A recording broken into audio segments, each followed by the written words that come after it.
Mga hayop! Mga manloloko! Sa dami ng lalaki na pwede mong patulan, bakit si Nathaniel pa?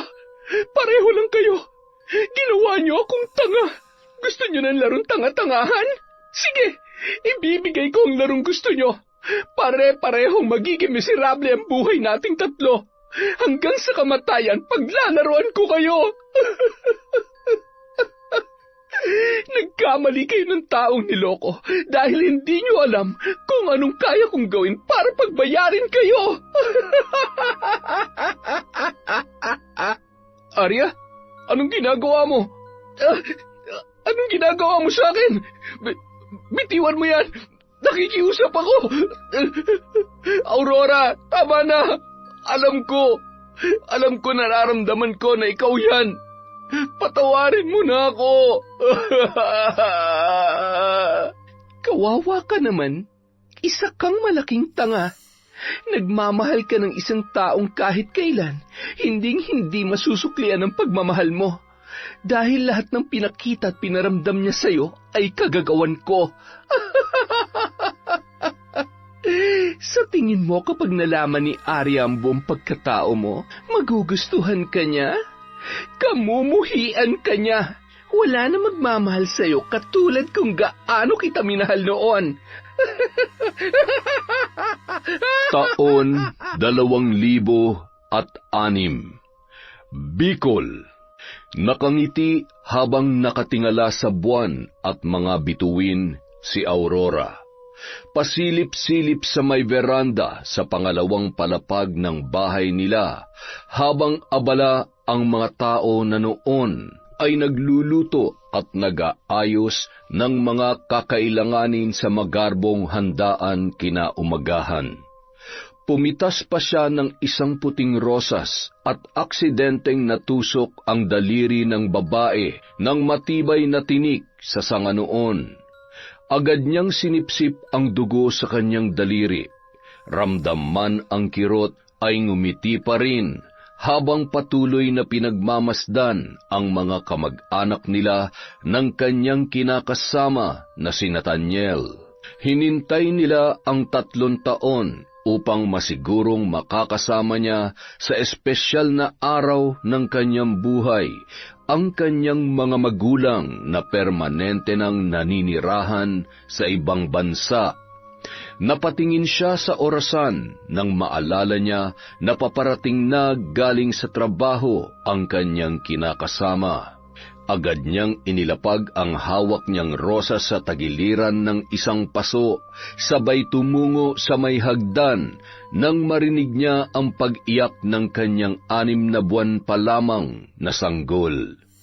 Bumalik siya para tingnan yon nang tinawag siya ng yaya nito, na noon ay paakyat na rin. Ako na pong bahala, ma'am. Sige na po't baka nariyan na po si Kuya. Nagtimpla lamang po ako ng gatas para kapag nagising si Bebe ay padidiin ko na po.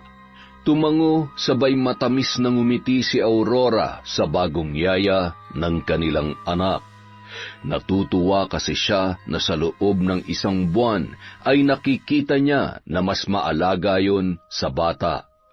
Pareho kasi silang abala ni Nathaniel sa kani-kanilang trabaho, kaya naman sinisiguro nila na nasa mabuting pangangalaga ang kanilang nag-iisa pa lamang na anak. Patakbo pang lumabas ng tarangkahan at nakita niya ang nakaparadang kotse ni Nathaniel, ngunit wala yun doon.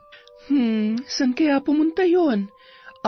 Baka umihilang dyan sa gilid. Gulatin ko nga. Bago pa man siya makarating sa gilid ng mataas na bakod na yari sa semento, narinig na niya ang mga pamilyar na boses. Dahilan para mapahinto siya sa paghakbang. Hindi naman kami maghihiwalay eh. Magpapakasal lang kami dahil kailangan. Hindi naman dahil kasal na kami ay hindi na natin pwedeng ipagpatuloy ang relasyon natin. Alam mo namang mahal din kita. At ikaw ang talaga nagpapasaya sa akin. Ikaw ang hinahanap ko. Kaya, please naman, sana naman intindihin mo. Ang sabi mo sa akin na mahal mo siya kaysa sa akin. Hindi ba pwedeng akong piliin mo? Nathaniel, hindi ko kayang makita kayong ikakasal. Nanginginig ang buong katawan at napahawak sa kanyang dibdib si Aurora dahil sa kanyang mga narinig. Mabilis niyang inihakbang ang kanyang paa pabalik kasabay ng pagdaloy ng kanyang mga luha, sabay tumakbo siya papunta sa loob ng bahay. Napalingon ang ilang mga taong nasa labas, ngunit ipinagsawalang bahala na lamang nila yon sa pag-aakalang nagmamadali lamang pumasok si Aurora. Dumiretso siya sa kwarto nila ni Nathaniel at doon ay hindi niya na napigilan pang ilabas ang sakit at galit na nararamdaman noong mga oras na yon. Mga hayop! Mga manloloko! Sa dami ng lalaki na pwede mong patulan, bakit si Nathaniel pa? Pareho lang kayo. Ginawa niyo akong tanga. Gusto niyo ng larong tanga-tangahan? Sige, ibibigay ko ang larong gusto niyo. Pare-pareho magiging miserable ang buhay nating tatlo. Hanggang sa kamatayan, paglalaruan ko kayo. Nagkamali kayo ng taong niloko dahil hindi niyo alam kung anong kaya kong gawin para pagbayarin kayo. Marahan niyang tinitigan ang kanyang muka sa harap ng isang salamin at ngumisi sabay kinuha ang isang may katamtamang laking kaban sa ilalim ng kanilang kama. Nilingon niya ang kanyang kulay puting gown, tinitigan ang kanyang damit pangkasal at ngumisi. Umiiyak na hinubaran ang manikin at kinuha ang matalas na gunting na nakapatong sa kanyang tukador. Sinira niya ang damit pangkasal habang humahagulhol at tila ba doon ibinuhos lahat ng galit at sakit na kanyang nararamdaman nung mga oras na yon. Paano niyo nagawa sa akin to? Bakit kailangan mangyari to sa akin? Masama ba akong tao? Pinaparusahan niyo po ba ako? Sinusubukan kong maging mabuti at gawin ang tama. Pero bakit? Ayaw ko na. Ang sakit. Gusto ko na lamang mamatay. Gusto ko na matapos ang sakit na nararamdaman ko.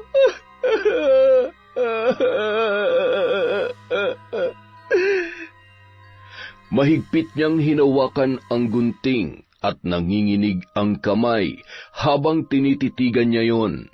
Ramdam niya ang panlalamig ng kanyang mga kamay hanggang sa namalayan niya ang sarili na ginigilitan gamit ang patulis at matalim na dulo ng gunting. Pumatak ang dugo sa kanyang gutay-gutay na gown. Bigla siyang bumalik sa kanyang tamang kaisipan nang maramdaman niya ang hapdi at maalala ang kanyang anak. Kumuha siya ng katamtamang sukat ng tela at itinali yon sa kanyang sugat. Ilang sandali pa habang inilalagay niya ang gown sa kaban ay biglang kumatok si Nathaniel at tinatawag ang kanyang pangalan. Nagmamadali niyang isinuot ang kaban na yon sa ilalim ng kanilang higaan at tumayo sabay pinunas ang kanyang mga luha. Kinuha ang kanyang lipstick na kulay itim at humarap sa salamin habang nakangisi na nilalagyan noon ang kanyang labi. Inayos niya ang sarili at inilagay sa bandang likod ang kanyang kamay bago binuksan ang pinto. "Oh, bakit namumula ang mata mo? Umiyak ka ba? Tsaka, bakit namang kulay itim yung labi mo? Para kang magandang mangkukulam ah." Ikaw naman, hindi bale, at least maganda pa rin. Di ba kailangan lagi maganda ang misis mo? Mahirap na, baka kasi ipagpalit mo pa. Ang hapdi ng mata ko, nakakairita kasi. Ay, ang ibig kong sabihin, nairita siguro dahil sa contact lens na ginamit ko kanina. Huwag mo nalang pansinin, magiging okay din naman yan. Kumusta ka? May gusto ka bang sabihin? Ay, Este, gusto mong kumain? Nakaluto naman na ata sila. Kumain ka na lang doon at titingnan ko muna ang anak natin. Wala man lang kiss? Okay ka lang ba talaga? Oo naman. Sa ganda kong to, mukha ba akong hindi okay? Ang totoo niyan, sobrang excited na ako bukas. Siguro kayo rin ang BFF mo, no? Ha? Oh, ba't namutla ka? Sabi ko na nga ba, gutom ka na talaga eh. Kilalang kilala ko na talaga magiging asawa ko. Wala ka nang maitatago sa akin. Oh, ayan na. Huwag ka na magtampo. Ano kasi, ang ibig kong sabihin ay excited na si BFF kasi maid of honor siya. Tapos, syempre, ikaw, alam ko namang hindi ka na makapaghintay na pakasalan ako, diba? Syempre naman. Alam mo, mabuti pa. Kukumustahin ko muna si baby at pagkatapos, sabayan mo na akong kumain. Hinawakan ni Nathaniel sa mukha si Aurora, sabay hinagkan, bago iginiya papasok ng kwarto ng kanilang anak. Nagulat sila nang hindi nila mabuksan ang pinto, sabay nagkatinginan ang dalawa at nakaramdam ng labis na kaba. Yaya! Yaya! Pakibukas naman ang pinto! Nang walang sumagot ay agad yung napatakbo sa kanilang kwarto at kinuha ang mga susi sa ibabaw ng tukador. Nanginginig ang kamay na binuksan ang pintuan. Pagkabukas nila ay napahiyaw sila nang makita ang isang malaking unan na nakadagan sa kanilang anak. Hindi pa man nakakalapit ay pansin na nila ang nangingitim na panoon. Kapansin-pansin ang bote ng dede na noon ay may kakarampot pa lamang na bawas. Bakas din ang gatas sa maitim na labi ng noon ay di na humihingang sanggol. Hindi magkamayaw sa pag-iyak ang mag-asawa at napasigaw, dahilan para mag-akyatan sa pangalawang palapag ang mga tao na nasa babang palapag ng bahay. Samantala, nang mga oras na yun ay nakalayo na ang yaya ng bata sakay sa kotse ng itinuturing na matalik na kaibigan ni Aurora. Nakukonsensya ang babae habang hawak ang makapal na pera bilang kabayaran ng krimen na kanyang ginawa. Magpakalayo-layo ka na. Sobra-sobra ng perang yan para sa operasyon ng tatay mo.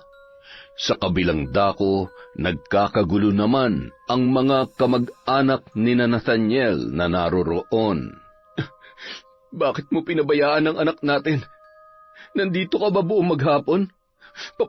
Paano mo hinayaang mangyari to? Sinisisi mo ko? Sinisisi mo ko sa nangyari sa anak natin? Kasalanan ko pa? Kung sa tingin mo kasalanan ko, sige. Ngayon wala ng anak ko. Wala na akong dahilan pa para mabuhay. Pero gusto kong malaman ng lahat ng mga nandito para magkaalaman na ang lalaking to na akala mo perpektong ama, isa siyang manlolokong taksil. Anong pinagsasasabi mo? Nababaliw ka na ba? Nababaliw? Alam ko na ang pagtataksil niyo sa akin ng babaeng itinuturing ko ng kapatid. Hayop kayo! Mga ahas! Aurora, sandali! Saan ka pupunta? Saan mo dadalhin ang anak natin? Kayong lahat na narito, itigil niyo na pag-aasikaso niyo para sa kasal dahil wala nang kasal na magaganap. Huwag kayong susunod sa amin ng anak ko. Lalo ka na, Nathaniel. Akin lang siya. Sasamahan ko siya dahil ako lang ang totoo nagmamahal sa kanya. Isinusumpa ko na hindi ka magiging masaya. Walang katapusang pasakit ang kapalit ng pagtataksil mo sa akin. Walang kasing bilis na tumakbo ang babae papunta sa hagdan paakyat sa pangatlong palapag ng bahay at walang kasing bilis na ikinandado ang pinto na yari sa bakal.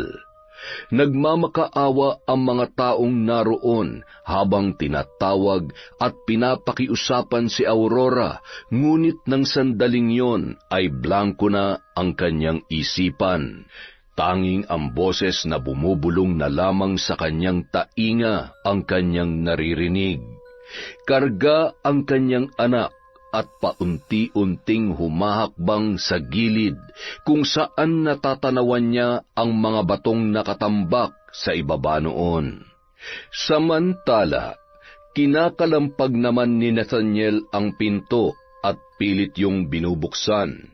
Hindi niya mahanap ang angkop na susi para mabuksan at maligtas ang noon ay tatalon ng si Aurora habang karga ang kanyang walang buhay na anak. Humarap pa yun sa kanya habang humahagulgol. Anak ko, hindi tayo maghihiwalay. Mahal na mahal ka ni nanay. Kahit lumuha ka pa ng dugo, Nathaniel, hindi na magbabago pa ang tingin ko sa'yo. Salamat at dahil sa'yo, naranasan kong maging ina, pero hindi ko makakalimutan kung paano mo ako ginawang tanga. Magsama kayo ng ahas na yon, pero sinisiguro kong hindi matatahimik ang buhay niyong dalawa. Aurora, huwag mong gawin sa akin to. Huwag! Aurora! Nakatihayang bumagsak. Basag ang bungo sa likod, habang yakap pa rin ang kanilang walang buhay na anak. Nakadilat ang mata, bumubulwak sa bibig at lumuluha ng dugo. Bahagya pang pangisay-ngisay yon bago tuluyang nalagutan ng hininga. Makalipas ang 5 taon, isang pamilya ang noon ay bagong nagmamay-ari ng bahay kung saan nangyari ang isang masalimuot na trahedya na nagdulot ng sakit at pagdadalamhati sa mga magulang ni Aurora. Hawak ni Yvette ang kamay ng kanyang 9 na taong gulang pa lamang na anak na si Arya. Agad naman silang sinalubong ng maglolong sina Pido at Papay Nanding. Sila na ang naging tagapangalaga ng bahay na yon sa loob ng maraming taon, mula nang tuluyang lisanin yon ng mga magulang ni Aurora para bumalik sa ibang bansa. Lingid sa kaalaman ng mag-asawang Yvette at Joaquin ang kwento sa likod ng bahay na kanilang tinitirhan. Pinatira sila doon ng kanilang ninong sa kasal na siyang nakabili ng bahay. Na destino kasi ang trabaho ni Joaquin sa nasabing lugar. Magandang araw po, Papay Nanding. Kasama ko na ho mag-inakot. Dala-dala na rin po namin ang mga gamit namin. Magandang araw din sa inyo. Siya, tutulungan ko na kayong maghakot at mag-ayos ng mga dala ninyong gamit. Nalinisan naman na namin ni Pido ang buong bahay kaya wala na kayong poproblemahin pa. Teka, nasa na bang makulit na batang yon? Pido, apo, halika na! Nandito na sila! Bilisan mo na dyan! Mukhang pinaglalaroan mo na naman yung tubig dyan sa kusina. Papay, huwag niyo po akong papaluin, ha? Nasira ko po yung ano po kasi, hindi ko naman po sinasadya. Pambihira itong batang ito, ha? Hindi pa kita pinapalo, umiiyak ka na. Yan na nga ba sinasabi ko sa iyo, Bakit kasi hindi ka masabihan? Siya, tumigil ka na. Mamaya ayusin ko na lang yon. Pasensya na kayo at sadyang napakabait nitong apo ko. Napaka. Nanay, pwede po ba kami maglaro ng bata? Oo naman, anak ko. Gusto mo ba makipaglaro sa kanya, Pido? Siya si Arya. Arya, siya naman si Pido. Basta dito lamang kayo sa loob ng bakuran, ha? Huwag masyadong malikot at huwag aakyat sa may hagdan at baka mahulog kayo. Sino po yung babae na yon? Ha? Babae? Nasaan? Itinuro ni Arya ang veranda sa may pangalawang palapag. Nagkatinginan naman ang mag-asawa, sabay na pabuntong hininga. Bagamat hindi na bago yon sa kanila, ay hindi pa rin mawala sa kanila ang mabahala. Naniniwala kasi sila na may third eye ang kanilang anak. Habang naghahakot at nag-aayos ng mga gamit sa loob ng bahay, masaya namang naglalaro ang dalawang bata. tinatawag niya tayo. Puntahan natin siya. Malungkot at parang may sugat siya sa mukha, oh. Halika na, dali. Uy, wag! Sabi ni Lolo, meron daw black lady dyan. Kapag nakita mo siya ulit, huwag ka na lang tumingin sa kanya. Kapag lumapit ka sa kanya, kukunin ka niya at hindi ka na makakabalik pa. Halika na, doon na lang tayo maglaro. Nang malibang na sa paglalaro, hindi na nag-usisa pa si Arya tungkol sa kanyang nakita. Kinagabihan, habang kumakain ay napansin ng mag-asawa ang pananamlay ng kanilang anak. Arya, ayos ka lang ba? Napagod ka yata sa kakatakbo sa labas Tatay, gusto ko na pong matulog. Mainit ka, anak. Ay, kumain ka kahit kaunti lang at kailangan mong uminom ng gamot. Napilitan namang kumain ang bata, ngunit pagkatapos nitong painumin ng gamot ay agad rin yung sumuka.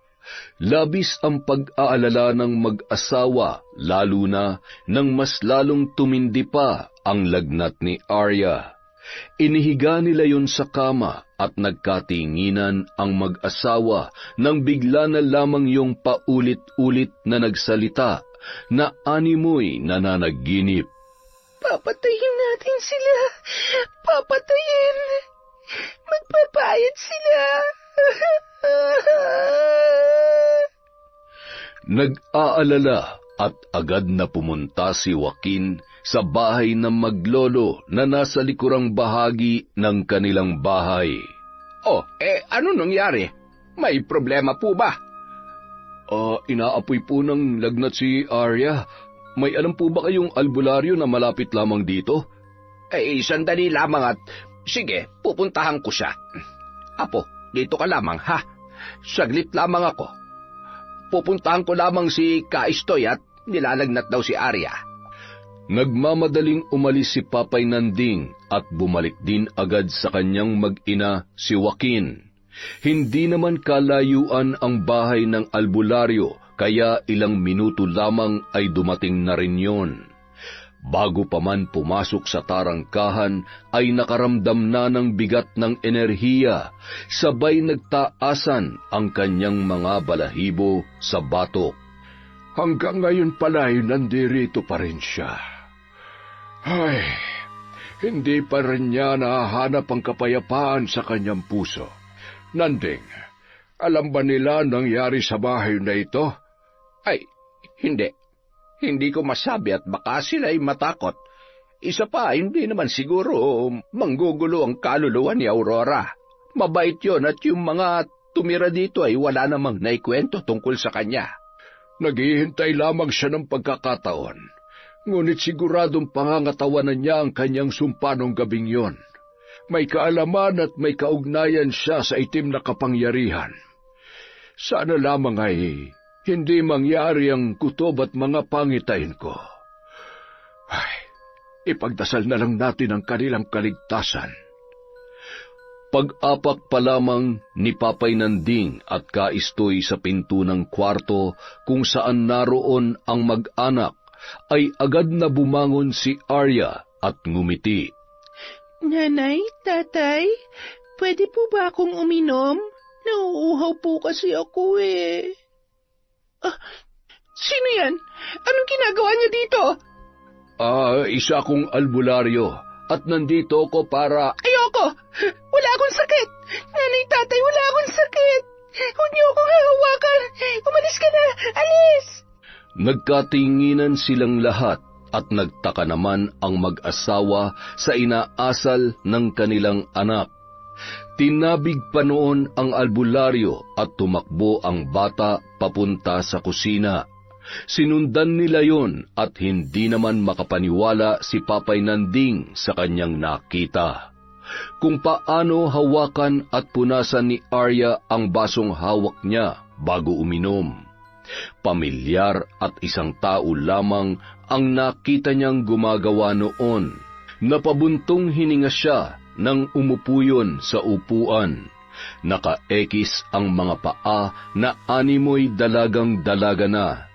Papay, pwede niyo po ba akong bigyan ng kanin at lagyan niyo ng maraming gatas?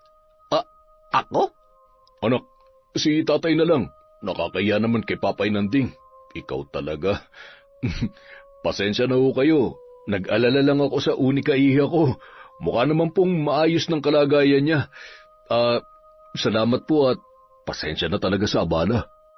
Walang anuman. Mukha namang magaling na siya dahil nanghihingi na siya ng pagkain. Kapag meron pa siyang naramdaman ay dalhin niyo na lamang siya sa akin bukas. Nakatitig lamang ng masama si Arya sa albularyo at nakataas pa ang kanyang kilay. Nang makaalis na ang manggagamot at si Papay Nanding ay agad namang binigay ni Joaquin ang hinihingi nitong pagkain. Ano ba't yan ang gusto mong iulam? Nagluto ng nilaga si nanay kanina. Di ba paborito mo yung kanin at may sabaw at lalagyan ko ng... Sabaw? Ayoko nun. Ayoko na may sabaw ang kanin ko. Ito lang ang gusto ko. Naninibago man sa inaasal ng kanyang anak, ay ipinagsawalang bahala na lamang yon ni Joaquin. Ngunit iba ang naging kutob ni Yvette sa kanilang anak habang pinagmamasdan yon na kumakain. Tatay, parang may kakaiba sa anak natin ngayon. Hindi naman ganyan magsalita at kumilos si Arya. Buti pa bukas, dalhin mo ang damit niya sa albularyo para ipatawas. Mas mabuti pa nga, nanay. Naninibago nga rin ako eh. Para bang... Diba sabi ko naman sa inyo, wala akong sakit? Ay... Bigla yung tumayo sa kanyang kinauupuan at tumungo na sa pangalawang palapag. Ngunit ang mas ikinagulat nila ay nang pumasok yun sa kabilang kwarto. Dito ako matutulog. Mas maganda dito. Yumakap naman yun sa nanay at tatay niya. Matapos ay agad niyang isinara ang pinto ng padabog. Hinawakan niya ang mga gamit na naroroon na animoy sabik na sabik siya na makita ang lahat ng yon. Tumungo siya sa may tukador at humarap sa salamin. Kinuha niya ang itim na lipstick at masayang naglagay sa kanyang manipis na labi. Masayang masaya siya sa imahe na kanyang nakikita. Nilingon niya ang malaking kama at agad siyang lumapit doon, sabay sumuot sa ilalim para kunin ang isang kaban. Sa wakas, nahawakan ko ulit kayo. Malapit na. Kailangan ko lamang ng tamang pagkakataon para maningil. Sa ngayon, aalisin ko muna lahat ng maaring maging sagabal sa aking paghiganti.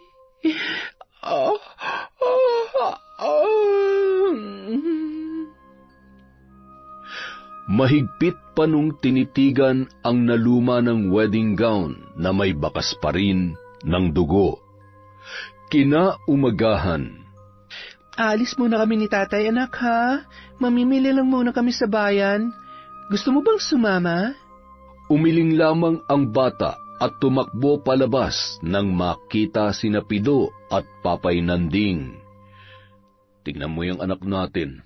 Mukhang nawiwili na nga dito. Buti naman at magkasundo sila ni Pido. Dadaan nga pala tayo sa bahay ni Kaistoy para masigurong ayos lang si Ira.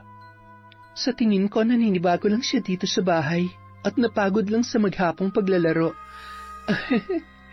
Masigla naman siya ngayon kumpara kagabi. Halika na, para makauwi rin tayo kaagad. Pagkalabas ng bahay ay ibinili naman ng mag-asawa sa matanda ang kanilang anak na si Arya. Anak, wag makulit ha. Papay, kayo na ho munang bahala kay Arya. Ay siya, sige. Mag-iingat kayo sa pupuntahan ninyo. Tumakbo pa si Arya papalapit sa kanyang nanay at tatay, sabay yumapos sa mga yon bago umalis. Wala namang kahit anong sinabi ang bata, bagkus ay tumakbo agad pabalik sa kalaro niyang si Pido. Nang makasakay sa sasakyan ang nanay at tatay ay ngumisi yon sa di malamang dahilan. Agad siyang tumakbo papunta sa pangalawang palapag at masayang pinagmasdan ang mga paso na hitik ang bulaklak. Alagang-alaga pa rin kasi ang mga yon ni Papay Nanding. Pumitas siya ng 2 puting rosas at pinikit niya ang kanyang mga mata. Bumulong yon ng mga kakaibang salita na sinabayan ng malakas na ihip ng hangin. Biglang dumilim ang langit at sinundan pa yon ng malakas na kulog at pagkidlat. Napakrus na lamang si Papay Nanding sa labis na gulat dahil sa biglaang pagbabago ng panahon. Mula sa labas ng bahay kung saan nagmamadali niyang dinampot ang walis at kalaykay, nang tumingala siya ay nakita niya si Arya na nasa veranda ng pangalawang palapag, nakatayo sa pasamano, nakaharap sa kanya at nagpakawala ng napakatamis na pagngisi. Arya, iha! Bumaba ka dyan! Ay, Pido, Apo, halika, samahan mo ako. Pambihirang bata ito. Bilisan mo at baka... Ay, mukhang nadagdagan ata ang sasawayin ko Samantala, matapos iabot kay Kaistoy ang damit ni Arya na ipatatawas nila, ay nagmamadali nang umalis ang mag-asawa. Balak na lamang kasi nilang daanan yon pag-uwi. Napatingin sa langit ang albularyo at sa noon ay umaandar ng sasakyan papalayo. Gabayan nawa kayo ng Diyos sa inyong pupuntahan. Agad niyang kinuha ang mga kagamitan sa pagtatawas. Pagkatapos ay inilapag niya yon sa mesa. Sisindihan niya pa lamang ang kandila nang bigla na lamang siyang nakaramdam ng paninikip ng dibdib. Natumba yon at pilit na inaaninag ang muka ng babaeng nakaitim na kasuotan. Kasabay ng unti-unting panlalabo ng kanyang mata ay ang mga kahindik-hindik na halakhak na kanyang naririnig. Ilang sandali lamang ay nawalan na yon ng malay. Samantala, nang mga oras na yon ay hindi pa rin nakakarating sa bayan ang mag-asawang sina Yvette at Joaquin. Mas lalong lumakas ang ulan . Ay, sana naman tumila agad at napakahirap bumiyahe kapag ganitong panahon. Hinay-hinay lang sa pagpapatakbo at madulas ang kalsada. Masyado ring madilim. Ay, kanina lang pag-alis natin ay napakaganda ng panahon. Bakit kaya... Nanay, Diyos ko, hindi gumagana ang preno. Kumapit ka na maayos. Mahulog tayo sa... Nahulog sa matarik na bangin ang sasakyan at wala ng buhay na matagpuan ang mag-asawa. Bali-bali ang kanilang katawan at sira-sira naman ang kanilang sasakyan. Matapos mailibing ang mag-asawa ay nagpasya naman ang kanilang ninong sa kasal na kukunin niya na lamang si Arya. Ngunit mariin namang tumanggi ang bata habang nakahawak sa braso ng matanda. Ayaw ko po. Ayaw ko sumama sa kanila, Papay. Dito lamang po ako. Papay, huwag niyo po akong ibibigay sa kanila. Ay, wala ako sa posisyon para magpasya pero maaari po bang dumito na lang muna siya? Huwag po kayo mag-alala dahil aalagaan ko po siya ng maayos. Kawawa naman po kasi. Ay, sige ho. Arya, iha, huwag ka nang umiyak. Hindi na kita pipilitin na sumama sa akin. Papay, kayo na hong bahala sa kanya. Mag-aabot po ako ng buwan ng pinansyal na tulong para sa pagkain at pag-aaral niya. Ay, parang dinurog ang puso ko sa trahedyang pinagdaanan ng mag-asawa. Kung sino pang mabubuti ay siya pang maagang binabawian ng buhay. Ay. Makalipas ang 5 taon. Arya, Pido! Halinga kayo! Lapit, dali! Totoo ba? Po? Alin po, Lolo? Arya kasi, sabi ko na sa iyo eh. Bakit? Kaya lang naman natin sila inupakan kasi sila naman talaga ang nag-umpisa eh. Pinagtanggol lang naman kita. Alam mo kasi, Papa, yung mga hambog na yon, tinawag ba namang supot si Pido, tapos sabi nila magsyota daw kami, kaya ayon, hinampas ko sila ng payong ko, tapos nagsumbong sila dun sa masungit naming teacher, kaya... hindi daw po kami papasok kapag hindi daw po kayo pumunta. Ay, alam nyo kayong dalawa, papatayin nyo talaga ako sa konsumisyon eh. Puro kayo katarantaduhan. Kapag ganyan kayo, mas mabuti pang... Hindi na lang kami mag-aaral at magtanim na lang ng kamote sa bukid. Abat, hoy! Saan kayo pupunta? Magtatabas po ng mga damo para makapag-umpisa na po kami magtanim bukas. Papay, huwag ka na magalit. Sige ka, lalong...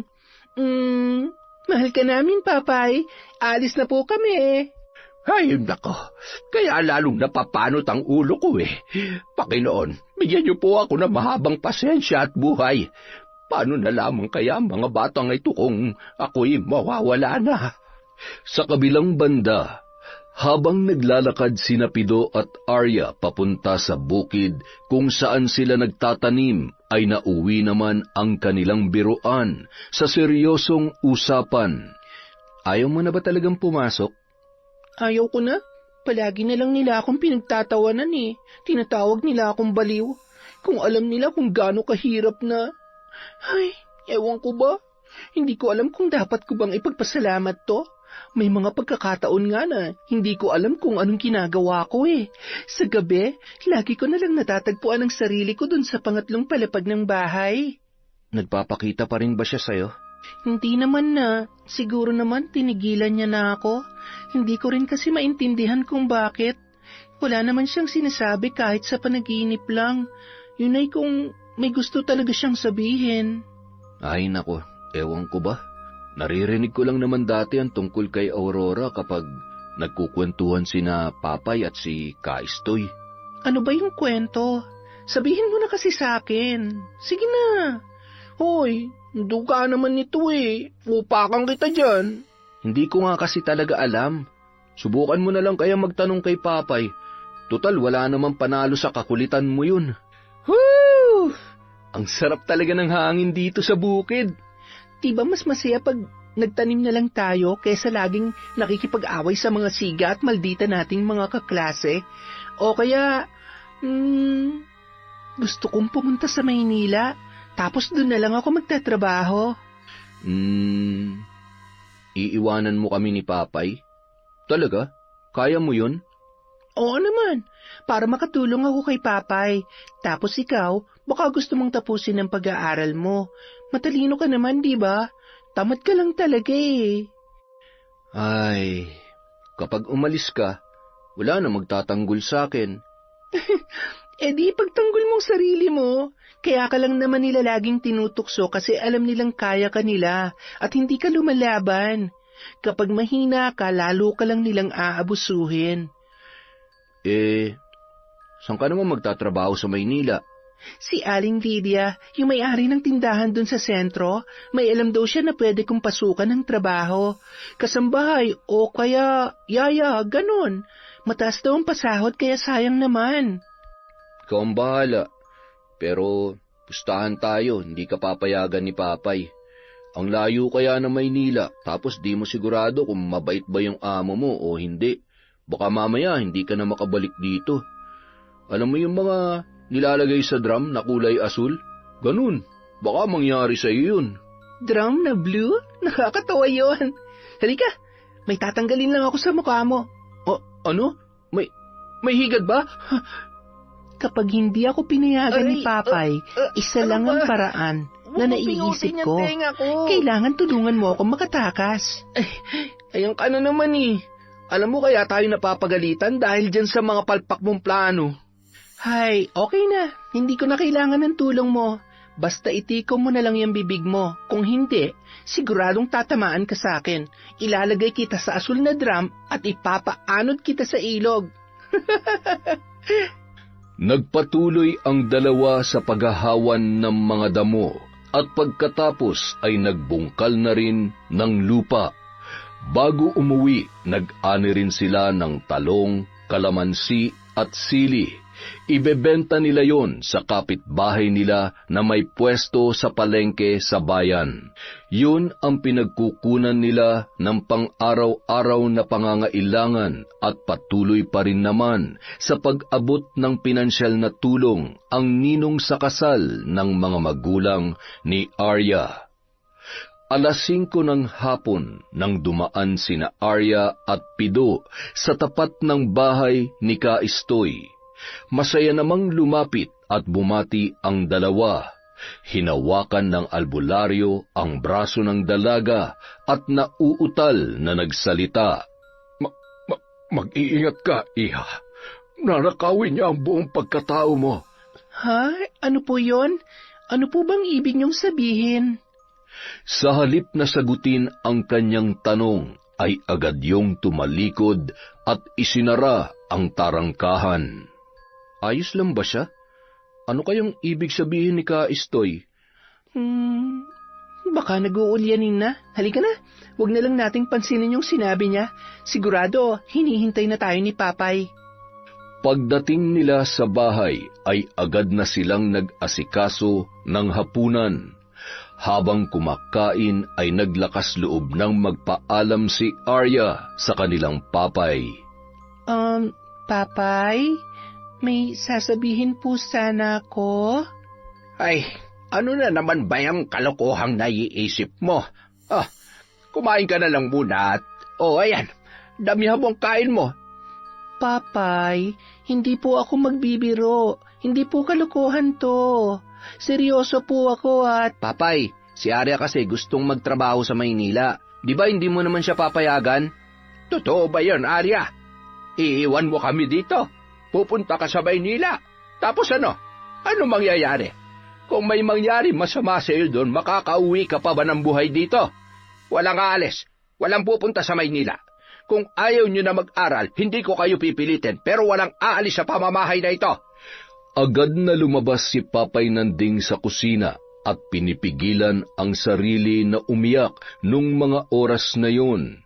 Iniisip niya pa lamang na malalayo sa kanya si Arya na itinuturing niya na bilang totoong apo ay parang dinudurog na ang kanyang puso. Bago umakyat ang dalaga sa pangalawang palapag para matulog, ay lumabas siya at mahigpit na niyakap ang kanyang papay. Huwag na po kayo magtampo. Hindi na po ako aalis. Uy, ngiti na yan. Papay, ano ba naman yan? Iiyak na ako. Ay, oo na, sige na. Hindi na ako galit.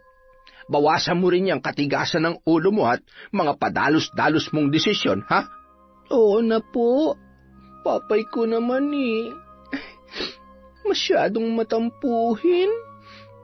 Alam mo kasi, apo, bago na aksidente ang nanay at tatay mo ay sa akin kanila inihabilin. At nung inilibing sila, ay nangako ako na puprotektahan at aalagaan kita. Paano ko gagawin yun kung aalis ka? Kaya nakikiusap ako, apo. Huwag ka nang lumayo pa at siguradong hindi rin ako mapapakali sa pag-aalala sa iyo. Matapos ang kanilang pag-uusap, ay agad na rin pumasok sa loob ng bahay si Arya.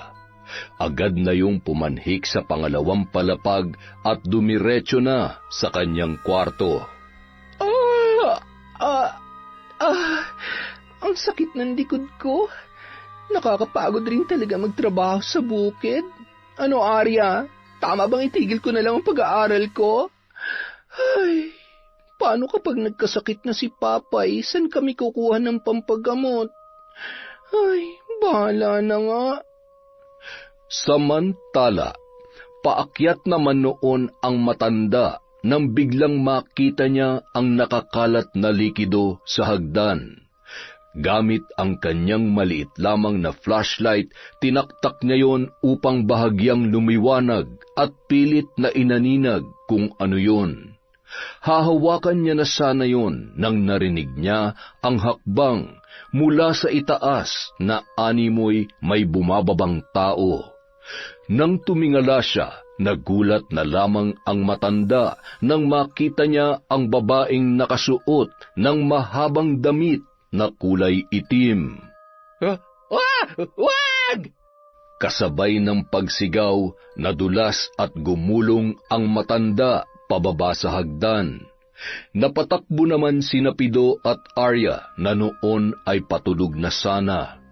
Natagpuan nila ang noon ay walang malay na si Papay Nanding. Papay, gising! Gumising kayo, Papay! Ayos lamang ako. Huwag niyo akong alalahanin. Mababa lamang naman ang pinaghulugan ko. Ano kasi, napasama lamang ang hakbang ko. Paano ho kung makasigaw kayo kanina para kayong nakakita ng sabi ng ayos lamang ako Tulungan niyo na lamang akong tumayo at aray ko. Napasama nga ata ang bagsak ko Mag-iingat ho kayo, Papay. May nalalaman pa po kasi kayong pahangin sa labas bago kayo umakyat Ay, mas mabuti pa nga dito na lamang ako sa sala natutulog at tumatanda na talaga ako. Hindi ko na kayang magpanggap pa na matibay pa itong mga tuhod kong bukbukin na yata. Pinainom din muna nila ng tubig si Papay Nanding at hinaplasan pa ni Pido ng langis ang mga paa noon na madalas nitong iniindang masakit. Nang masigurong maayos na ang kalagayan ng matanda, ay muli nang pumanhik sa itaas ang dalawa. Hindi nagtagal, agad nang nakatulog si Arya. Mula sa mahimbing na pagkakatulog ay bumangon ang dalaga sa hindi malamang dahilan. Agad niyang binuksan ang isang aparador. Masaya niyang pinagmasdan ang magagandang damit na noon ay mga nakahanger. Kinuha niya ang mga yon, sabay isinukat ang isa at tumapat sa salamin habang pinagmamasdan ang kanyang sarili. Pagkatapos ay kinuha niya ang kaban sa ilalim ng kanyang higaan, sabay inilabas niya ang iba't ibang gamit sa pambabarang. Masayang-masaya niyang inilalapag sa sahig ang iba't ibang hugis at kulay ng kandila, pati na rin ang isang bagay na hugis tao. Nang buksan niya ang isang itim na aklat, ay masayang-masaya siya nang gumapang ang ilang mga buhay na insekto. Pinagapang niya pa ang isang pulang alupihan sa kanyang palad. Pansamantalang karamdaman ang aking ibibigay. Magbibigay daan upang maisakatuparan ang aking sumpang paghihiganti na walang sino man ang makakahadlang. Susuka ng dugo at manghihina ang iyong katawan, katulad ng nalalantang halaman. Kusang bumuka ang aklat at binasa niya ang mga kataga sa isang pahina ng paulit-ulit habang hawak ang isang manika at lumang perdible na kanyang gagamitin upang tusukin yon. Habang ginagawa yon, hindi mapakali sa kanyang higaan si Papay Nanding. Pakiwari niya'y may kung anong bumabara sa kanyang dibdib. Sinubukan niyang tumayo para uminom muli ng tubig dahil sa sunod-sunod na pag-ubo. Ay, Diyos ko, ano ba nangyayari sa akin? Mamamatay na yata ako. Ay, huwag naman po muna. Kailangan pa ako ng mga apo ko. Kinaumagahan, pagkagising ay diretso ng bumangon at bumaba si Arya. Magkasunuran lamang sila ni Pido. Arya, bakit ganyan ang suot mo? Ha? Ano? Bakit? Ano naman ang masama sa suot ko? Maganda naman, hindi ba? Maganda, pero ngayon ko lang kasi nakita yan Tsaka ayaw mo naman magsuot ng mga ganyan dati Hay, pakialamero. Bahala ka nga dyan. Papay, kumusta po ang tulog nyo? Nakatulog ba kayo na maayos dito? Yun na nga Hindi ako pinatulog ng ubo ko. Papay? Hala, bakit may dugo at kailangan niyo hong magpatingin sa doktor? Delikado ho yan. Baka po may tama na ang baga niyo. Gusto ko man ay paano naman? Wala naman tayong sapat na perang pampagamot. Kami na po ang bahala, Papay. Ang importante po ay matingnan kayo ng doktor at maagapan ang sakit niyo. Alam ko pong ayaw niyong umalis ako at magtrabaho sa malayo, pero hindi ako magdadalawang isip na suwayin ang kagustuhan ninyo kung kapalit po nun ay may paggamot at gumaling kayo. Makalipas ang 1 buwan, wala pa ring pagbabago sa kalagayan ni Papay Nanding sa kabila ng mga gamot na iniinom nito, hanggang sa napilitan na siyang payagang magtrabaho si Arya sa Maynila. Huwag kang sisiga-siga dun ha, mag-iingat ka palagi. Makikitawag na lang ako dun sa kaibigan ko. Ingatan mo yung cellphone na nabili natin para kung may emergency, matatawagan ka namin o makakatawag ka rin sa amin. Ito yung number na tatawagan ko. Huwag mong wawalain yan, ha? Salamat. Basta huwag ka mag-alala sa akin, kaya kong sarili ko. Babalik din ako dito kapag nagawa ko ng gusto ko, ha? Magawa ang gusto mo? Ibig kong sabihin, kapag nakaipon na ako ng sapat na pera para may pampagamot na si Papay. Yun naman talagang plano ko, kaya ako alis at magtatrabaho, diba? Ikaw din, mag-iingat ka at alagaan mo na maayos si Papay, ha? Hindi na ako magpapakita sa kanya. Nagpaalam naman ako kanina. Baka kasi umiyak lang ulit eh. Ay, sige na, alis na ako at siguradong hinihintay na ako ni Aling Lydia. Si Aling Lydia ang naghatid sa kanya sa bahay ng pamangkin nito na si Nathaniel na naninirahan sa Maynila. May 7 taong gulang na anak yon at 7 taon na ring namayapa ang kanyang asawa. Sa dami ng kasambahay na pinasok doon ni Aling Lydia ay hindi naman nagtatagal. Hindi rin malaman ng matandang babae kung ang pamangkin niya ba o ang anak nito ang problema. Pagdating pa lamang ni Arya ay agad na yung nagligpit ng sandamakmak na kalat at nagluto ng tanghalian. Sinundo naman noon ni Nathaniel ang bata sa bahay ng pinsan niya na siyang nag-aalaga doon kapag walang magbabantay. Sigurado ako matutuwa ka dahil alam ko na hanggang sa ngayon, wala pa ring makakapantay sa akin sa dami ng babaeng dumaan sa buhay mo. Ngayon, ikaw naman ang paiikutin at paglalaruan ko, Nathaniel. Gusto kong maalala at maranasan mo lahat ng sakit na pinagdaanan ko. Tumingin yon sa kanyang tagiliran kung saan nakita niya ang kanyang refleksyon sa salamin. Ngumisi siya habang pinagmamasdan ang kanyang sarili. Ang katawan ni Arya ang magsasakatuparan ng lahat ng kanyang plano. Nang marinig niya ang busina ng sasakyan, ay agad siyang tumakbo papunta sa labas para salubungin ang kanyang amo. Sir, totoo po ba itong nakikita ko? May bago kayong kinakasama? Sira ka talaga. Bagong kasambahay at yaya ni Kael yan. Sana nga ay magtagal.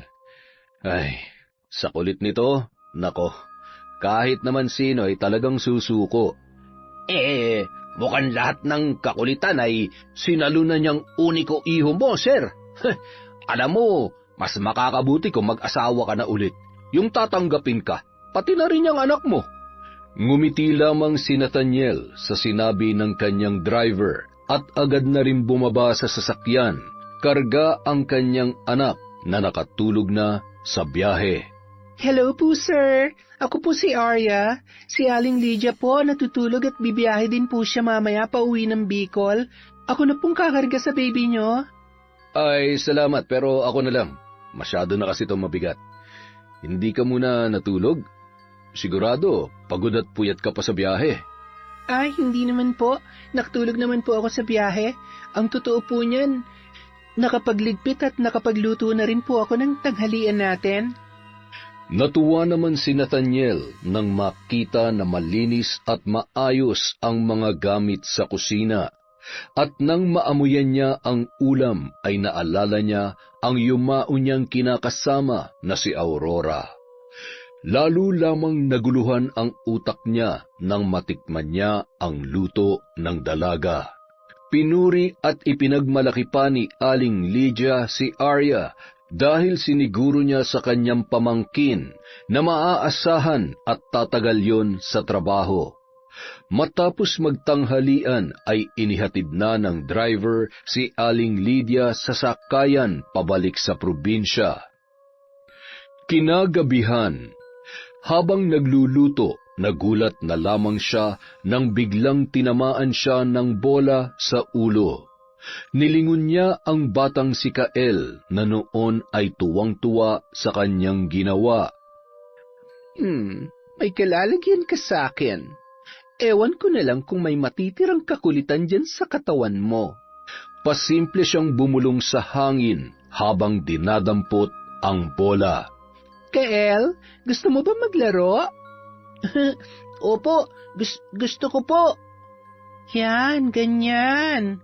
Mula ngayon, magbabait ka na. Susundin mo ang lahat ng sasabihin ko. Ako ang kikilalanin mong ina, higit pa sa iyong ama. Hindi ka papayag na mawaglit ako sa iyong paningin. Ikaw din ang siyang magiging daan upang manumbalik ang pagmamahal sa akin ng tatay mong si Nathaniel. Kel, upo ka lang muna dito anak, ha? Tatapusin ko lang muna tong niluluto ko. Mamaya ay maglalaro tayong dalawa, ha? Tumango lamang ang bata sabay umupo at nakangiting nagmamasid sa bawat ginagawa ni Arya. Hindi naman makapaniwala si Nathaniel nang makita ang kanyang anak sa ganoong sitwasyon. Nananaginip yata ako. Totoo ba tong nakikita ko? Mabait naman po pala at masunurin tong si Kael. Mukha nga pong magkakasundo kami. Hindi ba, Kael? Nakangiting tumayo at yumapos pa yon kay Arya na labis namang ikinatuwa ni Nathaniel. Hindi niya maintindihan pero sa mga oras na yon ay napatitig siya sa dalaga at pinagmamasdan ang kilos at pananalita ni Arya. Namamalikmata lang ba ako? Para siyang si Aurora kung kumilos. Yung damit nila parehong-pareho at ay, imposible. Bakit ho ganyan kayo kung makatingin? May dumi po bang damit ko o may uling po ba ako sa mukha? Wala naman. Meron lang akong naalala. Sino po? Yung asawa nyo? Namimiss nyo na po siguro ang nanay ni Kael, no? Sabi po ni Aling Lydia ay... 7 taon na rin mula nung pumanaw siya. Namatay sa panganganak. Maswerte at nailigtas ang buhay ng anak namin. Kung nagkataon, nawalan ako ng anak at asawa sa pangalawang pagkakataon. Ibig niyo po bang sabihin, pangalawang asawa niyo ng nanay ni Kael at may anak po kayong namatay? Mahabang kwento at matagal ko nang kinalimutan yon. Ewan ko ba? Siguro, malas lang talaga ako sa... Hindi naman po siguro. Siguro po kayo lang ang sumasalo ng karma. Naniniwala po ba kayo doon? Sabi nila kapag may ginawa raw na mali yung mga magulang natin, posibleng tayo magbabayad nun. Mukha naman po kayong mabait kaya sigurado ko na hindi po mga tipo nyo ang gumagawa ng mali, lalong-lalo na sa usaping pampamilya. Hindi naman ako perpekto. Marami akong pagkakamali sa nakaraan na hindi ko naman sinasadya at ginustong mangyari. Hindi ko naman na may babalik yon para itama ang lahat kaya pilit ko na rin kinakalimutan ng makausad na ako sa kasalukuyan. Sabi nga, mahirap magpakulong sa nakaraan. Ang kapal ng mukha mo para kalimutan ang lahat ng mga kasalanan mo. Pues, ipapaalala ko sa'yo. Gagawin ko miserable ang buhay mo. Ay, sige na po, kumain na po kayo, sir. Masarap po tong menudo na niluto ko. Alam kong paborito. Ay, magugustuhan niyo po yan. Napatango na lamang si Nathaniel, sabay napakunot ng noo. Nang matikman niya ang ulam, ay hinawakan niya ng mahigpit ang kamay ni Arya. Kanino mo natutunan ang lutong to? Bakit? Ay, pasensya ka na. Okay lang po ba kayo, sir? Bakit po parang natatakot kayo? Wala. Sige, buti pa, kumain ka na rin. Marahang pinagmamasdan ni Nathaniel ang bawat kilos ni Arya. Hindi niya maintindihan kung bakit iba ang pakiramdam niya sa babaeng noon ay masayang-masaya na nakikipag-usap sa kanyang anak na si Kael. Ang sarap-sarap ng luto mo po. You're the best yaya in the world. Napapalunuklaway na lamang si Nathaniel nang makita niya kung paano humawak ng baso at uminom ang dalaga. Hindi niya alam kung sa pagkakataong yun ay may parte sa buhay niya na labis ang pagsisisi sa pagkakataong mabuhay at makasama ang nag-iisang babae na totoong nagmamahal sa kanya. Sir, ayaw niyo na po? Magpapahangin lang ako, Arya. Salamat sa masarap na hapunan. Tumango lamang si Arya, sabay simpleng niyakap si Kael at sinundan ng tingin si Nathaniel papalabas ng bahay. Kinaumagahan, habang nasa biyahe sina Nathaniel at ang kanyang driver, bigla niya na namang naalala si Arya sabay na pabuntong hininga.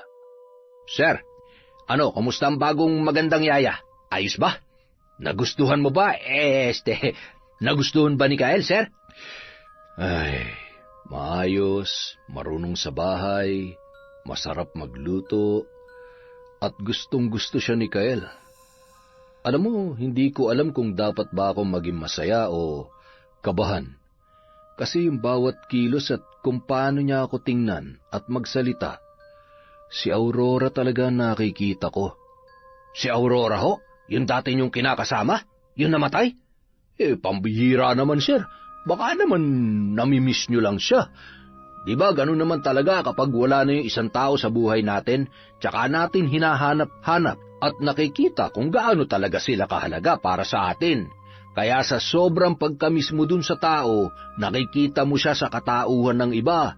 Ibig sabihin, kahit nung mga pagkakataon na kasama mo yung nanay ni Kael, hindi nyo may pagkakaila na siya pa rin yung babaeng minahal at gusto nyo talaga. Hindi ko naman itatanggi yun. Siya yung kauna-unahang babae na pinangarap at minahal ko. Kaya lang, sinayang ko yung lahat . Alam mo, kahit anong gawin ko, hindi ko na mababago ang katotohanan na ako ang dahilan kung bakit siya namatay. At ang masaklap pa, kung paano ko siya pinagtaksilan, ipinagpatuloy kong pakikipagrelasyon ko sa matalik niyang kaibigan. Sa huling pagkakataon, doon ko lang nalaman na siya rin pala may kinalaman sa pagkamatay ng anak namin ni Aurora. Sobrang sama ako. Ang tanga-tanga ko para saktan na nag-iisang babae na walang ibang ginawa, kundi ang mahalin ako. Alam ko po kung gaano kabigat ang ganyang pakiramdam para sa mga katulad nating hindi na kontento sa isang relasyon. Ganun talaga. Alam mo, nung panahon na masaya pa tayo, natutokso tayo. Hindi naman natin naisip na darating sa ganung punto. Kapag nawala na sila sa buhay natin, dun lang natin mararamdaman na kapag nagloko pala tayo, tayo naman talagang talo. Kasi dahil sa isang maling desisyon at pansamantalang saya, nawawala yung taong pinakamahalaga sa buhay natin. Buong araw na mabigat ang katawan ni Nathaniel. Hindi niya alam kung bakit bigla na lamang naging sariwa sa alaala niya ang lahat ng mga nangyari sa nakaraan. Kinagabihan, maaga pa ay pinakain na ni Arya ang alaga niyang si Kael. Agad rin namang natulog yon dahil napagod sa kalahating araw niya sa klase at pagkauwi ay hindi rin maawat sa paglalaro sa harap ng kanilang bahay. Hinahaplos-haplos ni Arya ang buhok noon habang pinagmamasdan ang muka ng bata. Kung buhay lang sana ang anak ko. Binata na siya ngayon. Sana naranasan niya mabuhay sa paraan na matagal kong pinangarap at pinagtrabahuhan. Alam mo ba dahil sa nanay mo, namatay ang anak ko. Kaya patawarin mo ko dahil magiging parte ka ng paghihiganti ko. Ito lang ang tanging paraan para magkaroon ng kapayapaan ng puso ko. Pagod na akong pasanin lahat ng sakit na nararamdaman ko. Kung para sa tatay mo, isang pagkakamali lamang yon, sa akin hindi lamang bastang sakit ang naidulot nun. Lahat durog. Masakit at sobrang sakit ang ginawa niya sa akin. Wala siyang karapatan na kalimutan ng lahat at magpatuloy sa buhay niya ng ganun-ganun na lang. Patuloy sa pagpatak ang kanyang mga luha nang hindi namamalayan. Pinahid niya yon, sabay tumayo at pumasok na sa kanyang kwarto. Isinara niya yon para muling isagawa ang pagriritual. Ito na ang simula ng aking paghihiganti. Wala kang kamalay-malay na sa mga mangyayari, ikaw mismo maglalagay ng sarili mo sa isang sitwasyon na hindi mo alam kung paano mo tatakasan. Unti-unti kang sisirain ng iyong konsensya at nakaraan. Gusto kong maramdaman mo ang lahat ng sakit at hirap na pinagdaanan ko, Nathaniel. Wala kang karapatang maging masaya. Lahat ng mga nangyayari ay patunay lamang na totoo ang karma. Dahil ako mismo yon. Ako magsisindi ng kandila ng buhay mo.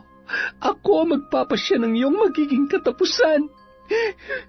Kinamumuhian kita. Hawak ang isang manika, hinihipan niya yon kasabay ng pagbulong ng mga orasyon.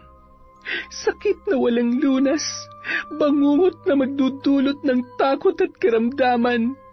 Ako ang iyong magsisilbing ina upang mahulog ng tuluyan ng kalooban niya sa katauhan ni Arya, habang ako, si Aurora, ang nag-iisang babae na pinaniwala niya sa lahat ng kasinungalingan niya, ang babalik para iparanas sa kanya ang pakiramdam ng pinaglalaruan.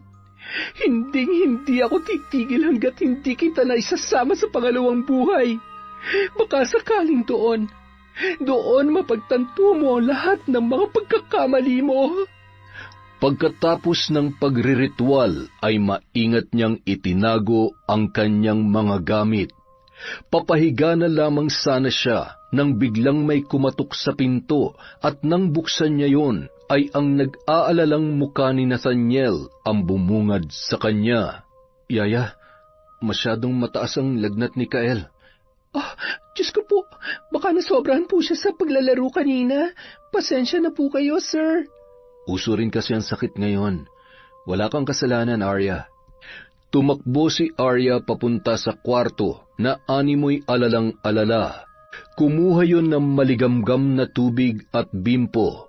Habang pinupunasan ang katawan ni Kael ng basang damit, ay bigla siya nitong hinawakan sa braso ng mahigpit na mahigpit. Yaya, wag mo akong iwan, Yaya. Dito walang please, Yaya. Shh, tahan na. Huwag ka mag-alala, hindi naman kita iiwan eh. Aalagaan kita, ha?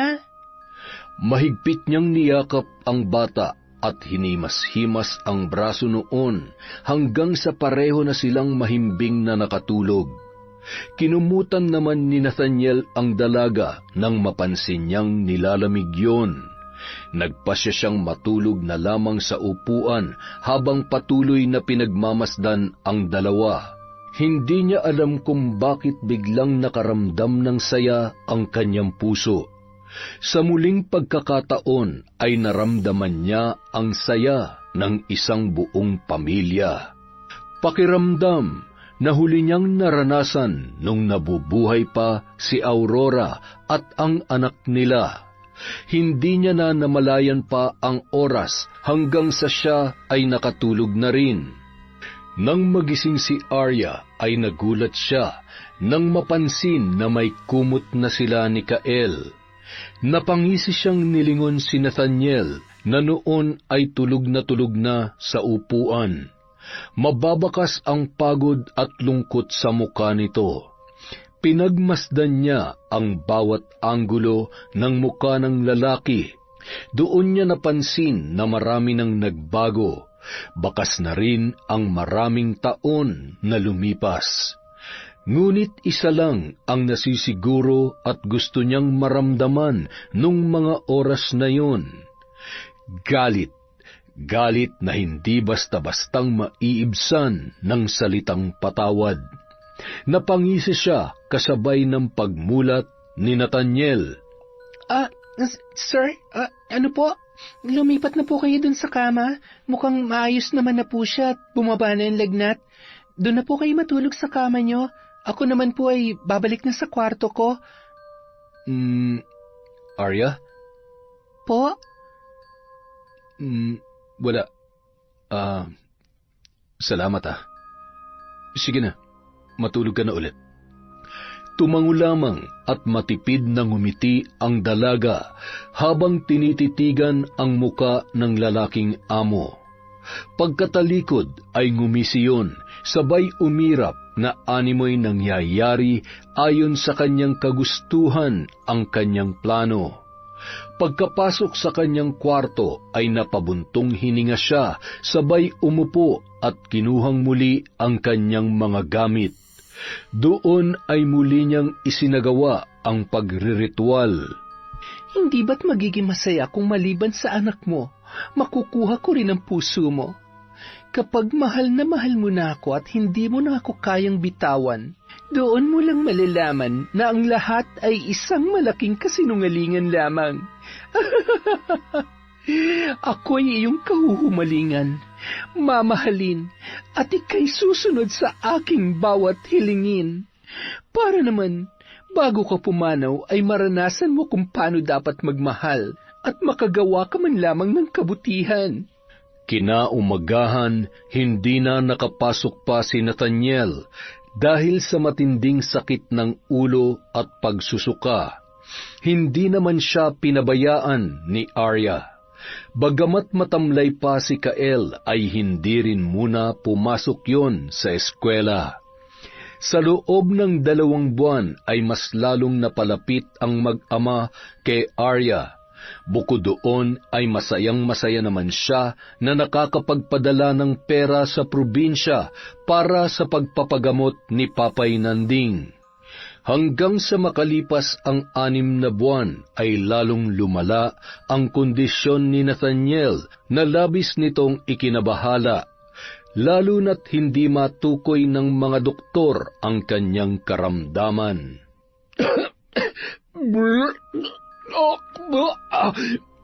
Sir, okay lang po ba kayo? Hindi ko na alam kung ano nangyayari sa akin. Ang ipinagtataka ko ay kung bakit hindi matukoy ng mga doktor ang sakit ko.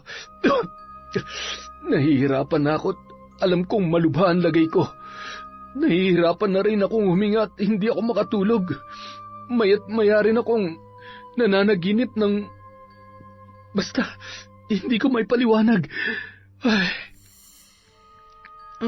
Sa tingin ko, hindi po doktor ang kailangan nyo. Baka po kasi nakulam o nabarang po kayo, sir. Minsan po may mga bagay o maaaring sakit na hindi natin inaasahan. Baka po may taong kinaiinggitan kayo o kaya naman meron kayong nasaktan o hindi kaya nakaaway. Sa tingin nyo, sir, di ba wala naman pong masama kung susubukan nyo? Kailangan nyo lang pong maniwala para gumaling kayo. Tingnan nyo po, ang laki na ng binagsak ng katawan ninyo. Nalalagas na rin ho ang buhok ninyo. Kailan po tayo kikilos kapag tuluyan na kayong nakalbo? Ay, mas mabuti pa nga sigurong magbakasyon na lang muna tayo sa probinsya. Maganda po yung naisip nyo. May kapitbahay po kaming albularyo. Ang alam ko po ay magaling na manggagamot yon. Kung sakali naman na hindi niya kaya, marami naman pong iba. Sakto po, bakasyon na si Kael kaya wala na po tayong dapat problemahin maliban na lang po sa maiiwan yung trabaho. Siguro naman sapat na ang 1 linggo. Tapos babalik din agad tayo dito. Tsaka para madalaw mo rin yung pamilya mo. Siguradong namimiss ka na rin nila. Nang makauwi sa probinsya ay nagpasya ang mag-ama na sumama na lamang sa bahay ni Arya dahil nagpapaayos ng bahay si Aling Lydia. Papunta pa lamang sa bahay ni na Arya mula sa sentro ay nagiging pamilyar na kay Nathaniel ang lugar na kanilang dinaraanan. Nandito na po tayo.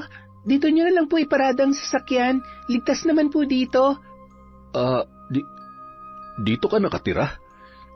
Opo, kasama ko po dito si Papay Nanding at Pido. Mula po nang mamatay yung nanay at tatay ko, si Papay Nanding po ang nag-alaga sa akin. Halika na, Kael. Dahan-dahan lang, ha? Nang matanawan ni Pido ang sasakyan, nagmadali siyang lumabas at tumakbo sabay kinarga si Arya. Arya! Miss na miss ka na namin ni Papay. Aray ko naman. Nakakagulat ka naman eh. Baba mo nga ako. Ay, sorry. Natuwa lang talaga ako. Oy, may kasama ka pala. Siya bang... Magandang umaga, Pido. Ako si Nathaniel. At siya naman si Kael. Anak namin, anak pala ni Sir Nathaniel. Tuloy na ho kayo para makapagpahinga na po kayo. Halos hindi maihakbang ni Nathaniel ang kanyang mga paa nung oras na yon. Habang nananariwa sa kanyang isipan ang mga nangyayari, maraming taon na ang nakalipas. Nang pumasok sa sala ay nagulat siya nang makita ang isang pamilyar na muka. Napakunot noo si Papay Nanding at pinili na lamang munang hindi umimik. Namiss ko po kayo, Papay Nanding. Kumusta na po ang pakiramdam nyo? Ay, okay lang ako, Apo. Siya pala ang amo mo. Opo, mabait po siya at si Kael po ang anak niya. Kael, lika, magmano ka kay Lolo. Agad namang nagmano si Kael na ikinatuwa naman ng matanda. Binitbit ni Pido ang mga dalang gamit ng mga bisita papunta sa pangalawang palapag at agad namang sumunod si Arya para iayos ang kwarto na magsisilbing higaan ng mag-ama.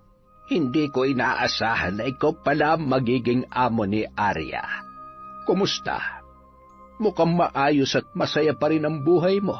Samantalang... Papay, alam ko ho na malapit kayo kay Aurora. Gusto ko lang pong malaman nyo na pinagsisihan ko na po ang lahat ng yon. Sana nga. Sana na ibabalik ang buhay ng mga nawala dahil sa pagsisisi. Iba ang mga tingin at ngiti ng apo ko. Binabalaan kita. Huwag mong gagawin sa kanya ang ginawa at ipinaramdam mo noon kay Aurora. Sinasabi ko sa iyo, kahit mahina na ako, kaya ko pa rin tabasin ang leeg mo sa oras na masaktan ang apo ko. Bagay na noon ko pa sana ginawa para kay Aurora. Kung busilak ang puso ni Aurora ay ganun din ang apo kong si Arya. At hindi ka nararapat na mahalin dahil isa ka...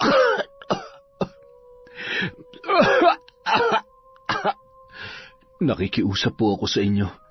Aaminin ko ho na may pagtingin ako kay Arya. Hindi ko rin po inaasahan ang lahat ng to. Naguguluhan nga po ako sa mga nangyayari, pero isa lang po ang nasisiguro ko. Mahal ko po si Arya. Hayaan niyo po sana na ako na lang mismo magsabi ng katotohanan sa kanya. Habang nag-uusap ng masinsinan ang dalawa, ay siya namang pagbaba ni Arya. Mukhang seryosong-seryoso po ang pinag-uusapan nyo, Pido, pasuyo naman ang albularyo na medyo malapit-lapit dito sa atin. O kaya si Kaistoy, kung kaya niya pa, ha? Si Kaistoy na lang. Galing din siya dito noong nakaraang araw. May sinasabi pa nga siya eh. Alam mo naman yun, medyo nag-uulyanin na. Ang sabi niya, bumalik na raw si Aurora at nawawala ka daw, Arya. Ewan ko ba? Hindi na nga lang namin masyadong pinansin ni Lolo eh. Ganun talaga. Tatanda ka rin naman at mas malala ka pa kay Kaistoy. Huy, mag-uutos na lang ng ookray pa oh. Sino bang magpapagamot at... Ako ho. Ilang buwan na rin po kasi itong nararamdaman ko. Ang sabi po ni Arya ay baka raw nakulam o nabarang ako. Hindi po kasi malaman ng mga doktor kung ano talaga ang sakit ko. Ang sabihin mo, malamang sa malabang, kinakarma ka sa lahat ng mga kasalanan mo kay Aurora. Magaling sa ganyan si Kaistoy. Agad na ring umalis si Pido at pagdating ng matandang albularyo ay inalalayan yon ni Pido papasok. Nanlaki naman ang mata noon nang makita si Arya. Matapos pasimpleng bumulong ng mga kakaibang salita ang dalaga, ay bigla na lamang dumiretso sa paglalakad ang matanda, papalapit kay Nathaniel. Ang buhay nga naman, napaglalaruan ka ng isang malakas na mambabarang. Malakas siya at hindi natatapos ang kanyang mga binibitawang sumpa dahil nananaig ang galit sa kanyang puso. Pag-iwas na wagas ang siyang naging dahilan, at yun din ang magiging wakas kung mahanap niya sa puso niya ang pagpapatawad. Mabibigyan kita ng lunas sa nararamdaman mo, ngunit pansamantala lamang ito. Siya lamang ang magpapasya sa magiging kapalaran ng buhay mo, iho. Pagsapit ng gabi, pagkatapos nilang maghapunan, bahagya namang nakaramdam ng ginhawa si Nathaniel. Pagkahiga niya ay agad siyang dinalaw ng antok. Maya-maya lamang, nakaramdam siya ng puwersa na may humihila sa kanyang kamay, kaya agad niyang minulat ang kanyang mga mata. Nakita niya ang matamis na ngiti ni Arya, ngunit sa pagkakataong yon ay nakasuot yon ng kulay itim na damit na paboritong suotin ni Aurora nung ito ay nabubuhay pa. Patakbong giniya siya sa hagdan, paakyat sa ikatlong palapag. Arya, huwag ka dyan, delikado. Baka mahulog ka. Hindi ako mahuhulog. Halika, samahan mo ako. Wala na siyang nagawa pa para tanggihan si Arya. Magkahawak kamay na pinagmamasdan nila ang buong paligid. Bakit ba ganyan ka kung makatingin? Ikaw baka mamaya... Mahal kita, Arya.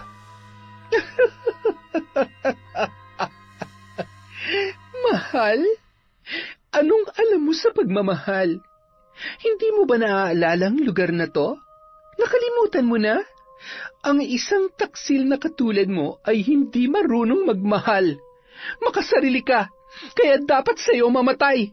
Mamamatay tayong dalawa.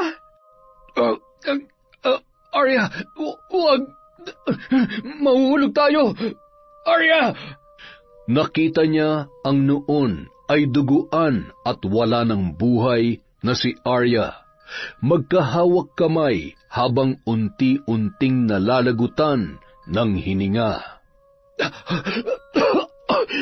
Diyos ko, akala ko... Anong klaseng panaginip yon? Aurora, alam kong malaking kasalanan ko sa iyo. Alam ko na dinala mo hanggang sa kabilang buhay ang galit mo. Kung walang kapatawaran ang ginawa ko, handa ko naman pagbayaran yon. Huwag mo na sanang idamay ang anak at ang babaeng nagturo sa akin na kaya ko pa naman talaga magmahal ng totoo. Sana, bigyan mo pa ako ng pagkakataon na may tama ang lahat ng pagkakamali ko. Patawarin mo ko. Kinaumagahan, habang nagpapainit sa araw si Papay Nanding, agad siyang nilapitan ni Nathaniel at kinausap. Papay, wala po ba kayong napapansin kay Arya? May mga pagkakataon po ba na nakikita niyo sa kanya si Aurora? Oo, maraming beses at hanggang sa ngayon ay mas lalo akong naguguluhan sa mga nangyayari. Hindi mo ba nakikita? Maraming mga nangyayari ang hindi natin inaasahan. At sa tingin ko'y tama ang sinasabi ni Kaistoy. May mga pagkakataon na si Arya at Aurora ay nagiging isa.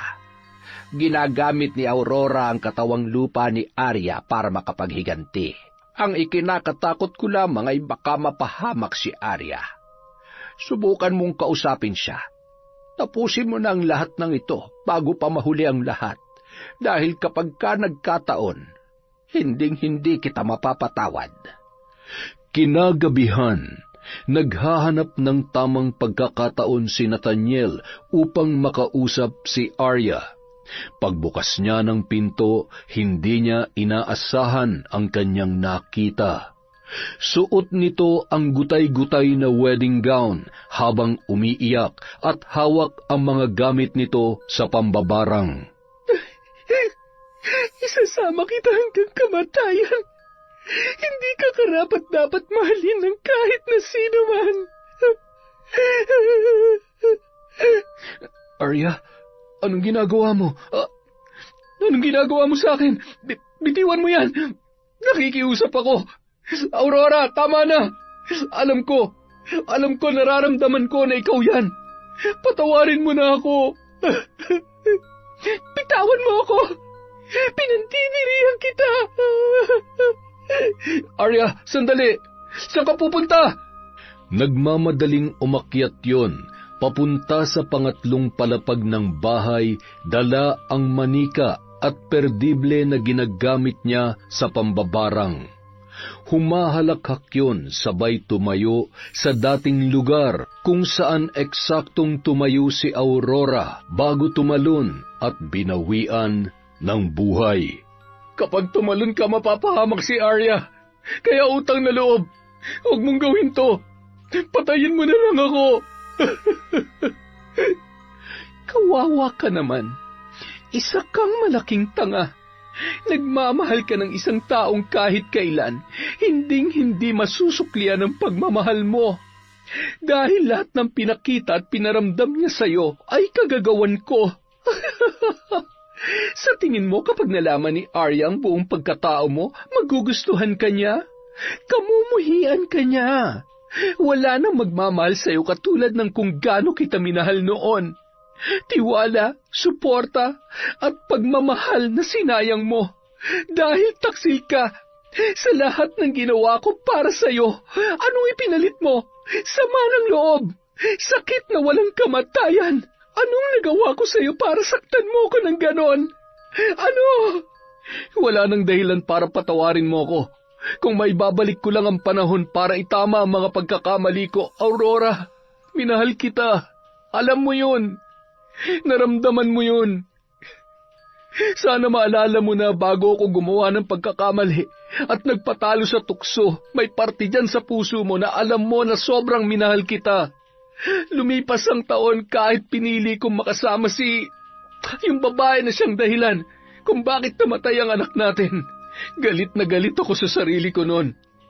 Galit na galit ako dahil ang laki kong tanga. Sinira akong pamilya natin. Kaya kung may dapat mamatay, ako yun. Yun naman ang gusto mo, di ba? Sige, ibibigay ko sa'yo para matapos na ang lahat ng to. Patawad, Aurora. Akma nang tatalon si Nathaniel habang nanginginig ang kanyang mga paa nang marinig niya ang boses ng isang bata. Agad namang sinalubong ni Arya yon at mahigpit na niyakap. Dada! Dada! Kyle! Patawad! Anong nangyayari sa akin? Hindi ko dapat nararamdaman to. Dapat galit ako. Pero gusto kong malaman mo na mahal kita. Hindi ko ipagkakait ang buhay na nararapat sa'yo. Bagay na hindi na naranasan pa ng kapatid mo. Nathaniel, alang-alang sa anak mo. Sana huwag mong sayangin ang pagkakataon na kasama mo pa siya. Salamat sa lahat-lahat, Kyle. Nang mga sandaling yun, bigla na lamang nawalan ng malay si Arya. Yaya, gising! Gumising ka!